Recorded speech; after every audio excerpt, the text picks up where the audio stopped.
Hello, ladies and gentlemen, and welcome to the Discriminating Gamer. Say, what did the right eye say to the left eye? Between you and me, something smells. You know what else smells? Orks. So today we're going to take a look at Space Marine Adventures: Rise of the Orks from Warhammer.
In Space Marines Adventures: Rise of the Orks from Warhammer, 1 to 5 players take on the role of various Space Marines as they attempt to do battle with the Orks and survive long enough to get the heck out of Dodge. And there are different Space Marine characters that you and your friends can play. You go ahead and take their data sheets. These are player aids that track their health and any other special information on these guys. You go ahead, you take those data sheets, and then you also put the Marines in the center of the board. And then you also place on the board kind of supply tokens, and you're also going to place kind of the reactor tokens as well. Every round you're going to start with a kind of a wave of attacking orcs, or rather you're going to spawn them. So what you do is you go ahead and you roll a die, and it's going to tell you where you place the orc token. Now there are different orc tokens. There are some that are more powerful than others, some that are speedier than others. You're told every time what you're going to place, and you go ahead, you roll the die, and you select those, and you place them around the periphery of the board on the spots marked 1 through 6. Now, after you have gone ahead and placed the orcs, you're going to go ahead and have the Space Marine activation phase. And what you do here is you can essentially move an attack with your Space Marines. Now, you have a command order, which is essentially your rank, and the higher rank's going to go first. You go ahead, you move, and you then can try to fire. If you've got line of sight, and you've got little kind of rulers that help you determine line of sight. You can fire and attempt to use your special weapons to attack and destroy the orcs. You roll the die. If you can beat their defense value, then you destroy that orc. You can also try to maneuver onto the supply areas. If you go to the supply areas, you get a supply card. You can draw. I think you can draw 2, and you keep 1. But these are special supply, special bonuses that you get that kind of help you and your friends in your quest to defeat the orcs. Finally, you have the Orc activation phase. Now, Orcs are going to try to move either toward the Marines or toward the reactors. Their whole goal is there's, I think, 6 reactors around the board. They're trying to disrupt them. They're trying to destroy them, and they will move toward them, so you want to try to kill them before they get there. But if an Orc is adjacent to a Marine, he does still have movement, he will attack the Marine. He doesn't roll dice. He automatically hits, and whatever his attack value, then you, as the Marine, will lose that number of hit points on your data sheet. Now, if ever a Marine is knocked down to 0, you essentially put him on his side. He's incapacitated for a moment. He'll have a chance to get back up. But every time one gets knocked down, you lower your grit level. And your grit level is not very big to begin with, and it's moving towards 0, and you don't want to get there. Now, if ever the reactors, all the reactors around the board are destroyed by orcs, the players lose the game.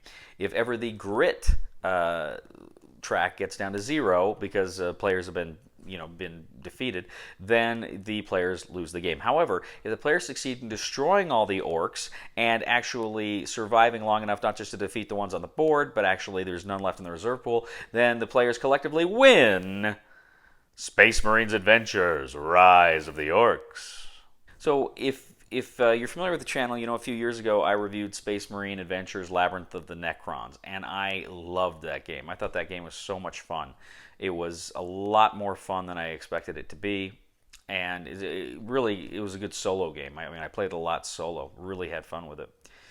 So I was expecting to really enjoy this one as well. And I did. I liked this one, but I didn't like it nearly as much as Labyrinth of the Necrons. I thought Labyrinth of the Necrons, it had more of a claustrophobic feel, and it just felt like it was I don't know, I can't explain it. It just felt like it was a tighter game in a lot of ways. And this one is good. Don't get me wrong. I liked this game. I thought it was fun.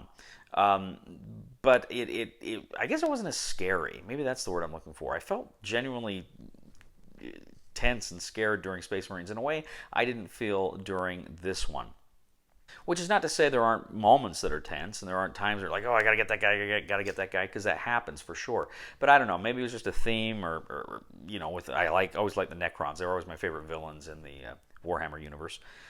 And I liked that one better. I liked Necrons better. This one's good. I don't know that I'd call it great. It's fun if you like good cooperative games. You like working together to solve the puzzle of, okay, you go here and take this guy out. You go here, I'll take this guy out. And I do like that aspect of, you got to have a little kind of cooperation, and you've got to kind of have some negotiation about who's going to do what in this game. And I like that a lot.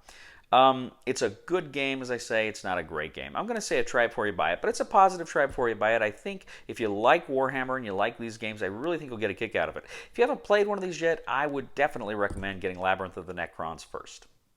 Thank you once again for joining us today on The Discriminating Gamer. As always, we ask you to please leave a comment for us on YouTube, on Board Game Geek, on our Facebook page, or on thediscriminatinggamer.com.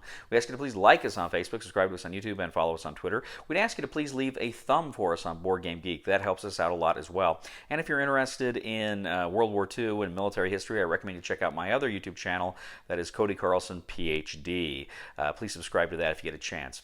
Thank you once again for watching us, ladies and gentlemen. And I got to tell you, the other day my dog ate all of my Scrabble tiles, and he's been leaving messages for me around the house ever since. Please somebody help me on my feet again, and I don't know where I'm going, and I don't know where I've been. Please somebody help me on the solid ground. It's a long time, and I'll be dying. Once a year I wind up in the band. Go to the Southwest Pacific Theater, down to Papua New Guinea. Ooh, good shot.